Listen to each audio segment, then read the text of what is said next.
Muhammad Ali once said, "I never trust someone who's nice to me but rude to the waiter. Because if our positions were reversed, they'd be rude to me too." And that's this week's topic of the week and our thought of the week, and where we're going to discuss hiring people or going into partnership with people that are going to work at your business. Because they're naturally going to be nice to you. You're the boss. You're the one doing the hiring. Of course they're going to be nice to you unless they really don't want the job. But you can tell a lot about people in how they are towards people who can be of little or no benefit to them. And matter of fact, years ago, somebody made the quote. It was like, the true test of a gentleman is not how he treats his superiors, but how he treats those who can be of no possible benefit to him. And that says a lot about people. It's like, of course, if you're going to be nice to your boss. It's like, of course you're going to be nice, to people that can benefit you greatly, because it's in your best interest. But how do you treat those who can be expected to make no possible benefit to you? Are you nice to them? Because if you're not nice to them, that really indicates that you're not a nice person. You just put on a good front to get the things that you want in life. And that says a lot about you. And so, when you go about hiring people, or maybe you make a partnership with somebody to open up a business, whether it's martial arts or any other kind of business, watch how they treat people that cannot reasonably be expected to benefit them. For instance, a couple years ago, I was about ready to hire a really good black belt instructor, to teach at my school. And me and my wife, we went out to dinner, and I'd intend on, buying them dinner and letting them know that, they got the job. I was going to hire them. And, because really impressive list of accomplishments that this black belt had in Brazilian Jiu Jitsu. And when we got to the restaurant, there was a sign at the door that was pretty clear. It said, no outside food or drinks. And that's pretty standard for restaurants. But when we got to the table, I noticed the person had brought an outside drink. And then when the waitress came to the table and asked this black belt what they would like to drink, the person said, "Hey, I've got my own drink. I've got my watermelon juice." And the waitress informed him that, no, you can't have outside drinks here. And the waitress was in a tough position because, one, she has to abide by the policy of her boss. Otherwise, she'd get fired.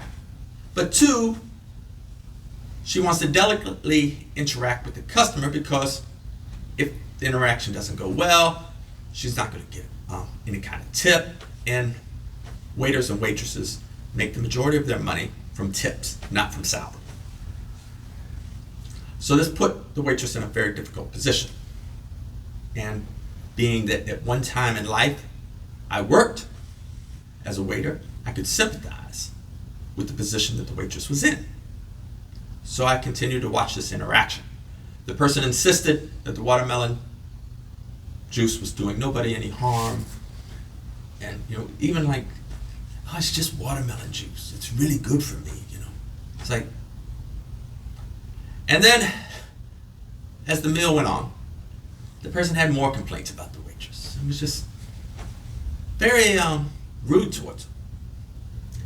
And by the time the meal was done, I had made the decision, because I had not previously told this person that I was going to buy him the meal or that I was going to hire him.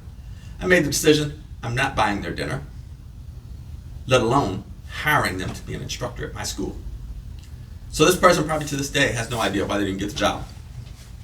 And there's no way I'm going to bring in a person like that to my environment. And you have to think about that as a business owner. Think about Of course they're going to be nice to you. But how are they going to treat your customers? Your paying customers that ultimately are going to pay the bills. Ultimately are going to make your business successful or unsuccessful. And you have to be very critical.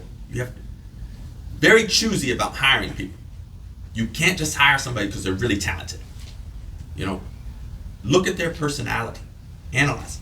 One of my last jobs in the military, I was in a position to make hiring decisions. And of course, everybody that interviewed with me for these different positions, they were civilian, civil service positions. They were all nice and professional. But I would always, after the interview, go out and ask the secretary what they thought of the interviewee. And sometimes you'd be surprised that one, they was rude to the secretary. Two, one person was on the phone in front of the secretary telling whoever was on the other end they weren't really interested in this job and they're hoping to get this other job that they're going to interview for later on today, but this would tide them over. I was like, oh, well, that's a good piece of information to know. So, as the person making the hiring decisions, be very selective on what kind of personalities you're bringing in to your business, because people will wreck your business and if you hire a bad personality like that. And if you're going for a job interview, whether you're going to the dinner with the person that's hiring you, or whether you're sitting in front of that person's secretary before you go in for the interview, realize that the interview has already started, that you're still being interviewed. Even though it seems like, oh, this is just social, or the interview has not started because I'm sitting in the lobby. No, the interview started. You just need to realize that and act accordingly. Or preferably, you don't have to act. Preferably, you're actually a good person and you treat people decently, regardless of their stature or their position in life. Treat people nice. It's really basic. But some people, they're just not nice. So like Muhammad Ali said, I never trust anybody that's nice to me but rude to the waiter, because I realize if our positions were reversed, they'd be rude to me too. All right, that's this week business topic of the week, and look forward to talking to you all next week. Ciao.